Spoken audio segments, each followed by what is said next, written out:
क्या आपको पता मार्केट में क्रेडिट कार्ड और डेबिट कार्ड के इस्तेमाल को लेकर रिजर्व बैंक ऑफ इंडिया कुछ नई गाइडलाइंस इंट्रोड्यूस करने वाली है। अब देखो मार्केट में ना रिजर्व बैंक ऑफ इंडिया बार बार लगातार डेबिट कार्ड और क्रेडिट कार्ड के इस्तेमाल करने को लेकर बहुत सारी guidelines time to time issue करते रहती है। और जब भी मार्केट में कोई गाइडलाइंस इशू होती है तो उस गाइडलाइंस के इंप्लीमेंट होने के बाद में डेबिट कार्ड और क्रेडिट कार्ड यूजर्स को बहुत ज्यादा बेनिफिट होते हैं। तो रिजर्व बैंक ऑफ इंडिया अब कौन सी गाइडलाइंस इंप्लीमेंट करने वाली है, चलिए जानते हैं आज की इस वीडियो में। अब रिजर्व बैंक ऑफ इंडिया जो गाइडलाइंस इंप्लीमेंट करने वाली है वो क्रेडिट कार्ड के यूसेज को लेकर काफी ज्यादा इंपॉर्टेंट होने वाली है। अगर आप लोग क्रेडिट कार्ड का इस्तेमाल करते हैं तो आपके क्रेडिट कार्ड के इस्तेमाल करने का एक्सपीरियंस भी अच्छा होगा। तो चलिए जानते हैं क्रेडिट कार्ड के लिए क्या क्या नए अपडेट होंगे। अब यूजुअली क्या होता है कि जब भी आप लोग क्रेडिट कार्ड का इस्तेमाल करते हैं ऑनलाइन मोड पर या ऑफलाइन मोड पर आपके पास से पिन मांगा जाता है और ऑनलाइन मोड पर आपको ट्रांजेक्शन कंप्लीट करने के लिए ओटीपी एंटर करना पड़ता है। लेकिन वहीं पर अगर आप लोग इंटरनेशनल ट्रांजेक्शन के टाइम पर देखेंगे तो इंटरनेशनल ट्रांजेक्शन के टाइम पर कोई भी ओटीपी नहीं आता। मतलब कि किसी के पास अगर आपके क्रेडिट कार्ड का नंबर है, किसी के पास आपके क्रेडिट कार्ड का डेटा है, जैसे कि आपके क्रेडिट कार्ड की एक्सपायरी और आपके क्रेडिट कार्ड का सीवीवी नंबर, तो वो पर्सन आपके क्रेडिट कार्ड का इस्तेमाल कर सकता है विदाउट एनी ओटीपी। और इसीलिए बार बार कहा जाता है कि अगर आप लोग ऑनलाइन ट्रांजेक्शन करते हैं, अगर आपको इंटरनेशनल ट्रांजेक्शन की रिक्वायरमेंट नहीं पड़ती है तो उस वाले फीचर को ऑफ ही रखना है। अब इंडियन बैंकिंग सेक्टर में ऐसे काफी सारे बैंक्स हैं जो इस वाले फीचर को ऑफ करके अपने क्रेडिट कार्ड कस्टमर्स को कार्ड इश्यू करते हैं, लेकिन अभी काफी सारे बैंक्स हैं जो ये फैसिलिटी प्रोवाइड नहीं करते हैं। अब देखो ये तो केस टू केस बेसिस पे डिपेंड करता है कि किसको कितना यूज करना है, कहां पर यूज करना है। तो ये सारे ऑप्शंस या ये सारे कंट्रोल्स आपको ऑन या ऑफ करने होते हैं। तो रिकमेंडेशन यही दिया जाता है कि अगर आप लोग इंटरनेशनल ट्रांजेक्शन नहीं करते हैं तो इन दैट केस आपको इंटरनेशनल ट्रांजेक्शन का जो ऑप्शन है उसे ऑफ रखना है। फिर चाहे इंटरनेशनल लेवल पर कोई भी कैटेगरी का ट्रांजेक्शन हो, कार्ड स्वाइप का ट्रांजेक्शन हो, टैप एंड पे का फीचर हो, या तो आप एटीएम कैश विड्रॉवल का ऑप्शन हो, आपको हर एक चीज बंद रखनी है। अब reserve Bank of India in सारे क्रेडिट कार्ड के ट्रांजेक्शन को सिक्योर करने के लिए कुछ स्टेप्स लेने वाली है और एक ऐसा फीचर इंट्रोड्यूस करेगी जहां पर इंटरनेशनल ट्रांजेक्शन करने के टाइम पर भी आपको ओटीपी आएगा या तो आपके पास से सॉफ्ट कोड मांगा जाएगा। मतलब कि आपको ओटीपी एंटर करना पड़ेगा या आपको एक पर्टिकुलर कोड एंटर करना पड़ेगा, उसके बाद में उस ट्रांजेक्शन को प्रोसेस कर पाएंगे। अब इसकी वजह से काफी सारे लोगों के साथ जो स्कैम्स होते थे, जो फ्रॉड्स होते थे क्रेडिट कार्ड का इस्तेमाल करके, तो वो फ्रॉड्स भी काफी हद तक कम हो जाएंगे।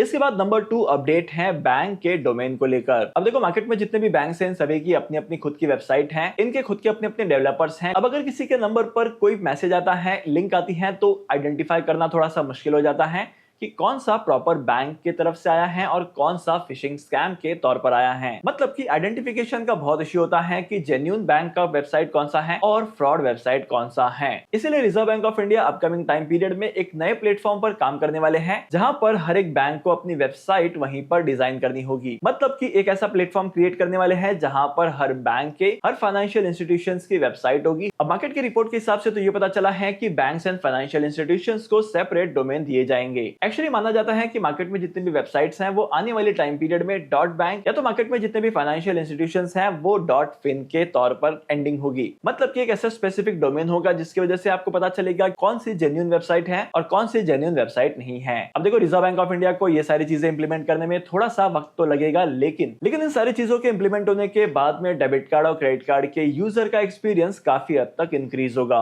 आपके क्रेडिट कार्ड के ट्रांजेक्शंस काफी ज्यादा आसानी से हो जाएंगे और आपके साथ फ्रॉड होने का चांस भी कम हो जाएगा। अब इसके बाद तीसरी और सबसे इंपॉर्टेंट चीज है एक्सिस बैंक की तरफ से। अब एक्सिस बैंक ने मार्केट में अनाउंस कर दिया है कि बहुत ही जल्दी ऐसा एक फीचर लेकर आने वाले हैं जहां पर एक्सिस बैंक के ओटीपी एक्सिस बैंक के ओपन ऐप पर ही आएंगे। अगर आपके पास एक्सिस बैंक का क्रेडिट कार्ड है, अगर आप लोग एक्सिस बैंक के बैंक अकाउंट का इस्तेमाल करते हैं तो आपको एक्सिस बैंक के इस एप्लीकेशन के बारे में पता होगा। अगर आप लोग जीरोधा के प्लेटफॉर्म का इस्तेमाल करते हैं तो यू माइट बी नोइंग कि अगर आप लोग लॉग इन करते हैं किसी और डिवाइस में तो जीरोधा में लॉग इन करने के लिए आपका ओटीपी आपके ऐप में दिखाएगा। अब अगर आप लोग मोस्ट ऑफ केसेस में फ्रॉड्स को देखेंगे तो मोस्ट ऑफ केसेस में फ्रॉड होते हैं नंबर को स्वाइप करके, मतलब कि कॉल ट्रांसफर या मैसेज ट्रांसफर करके स्कैम्स होते हैं। जो भी रिक्वायर्ड ओटीपी है वो आपके फोन पर आएगा तो आपको बहुत ज्यादा बेनिफिट मिलेगा। लेट्स से कि आप किसी एक ऐसे एरिया में हैं जहां पर सिम कार्ड का नेटवर्क ही नहीं है या आपको ओटीपी जाने में बहुत ज्यादा डिले होता है, तो एप्लीकेशन पर आपको इंस्टेंट ओटीपी मिल जाएगा, इंस्टेंट आपका कोड मिल जाएगा। मतलब अगर आप लोग एक्सिस बैंक के प्लेटफॉर्म का इस्तेमाल करते हैं तो आपके लिए बहुत सारी चीजें आसान होने वाली हैं। आई गेस मैं तो पर्सनली ये फील करता हूँ कि ऐसे फीचर्स हर बैंक को इंट्रोड्यूस करने चाहिए, क्योंकि ऐसा होगा तो मार्केट में फ्रॉड्स के नंबर्स भी कम हो जाएंगे। अब by the way, reserve Bank of India की इन सारी नई गाइडलाइंस को लेकर आपका ओपिनियन क्या कहता है? रिजर्व बैंक ऑफ इंडिया का ये जो फ्यूचर प्रूफ प्लान दिखाई देता है, क्या ये सच में फ्यूचर प्रूफ है? आपका ओपिनियन क्या कहता है? कमेंट करके जरूर बताना। तो आज के इस इंपॉर्टेंट वीडियो को यहीं पर खत्म करते हैं। मैं आपको मिलूंगा अगली वीडियो में नए टॉपिक के साथ, एक इंटरेस्टिंग टॉपिक के साथ। तब तक के लिए signing off, happy investing and good bye.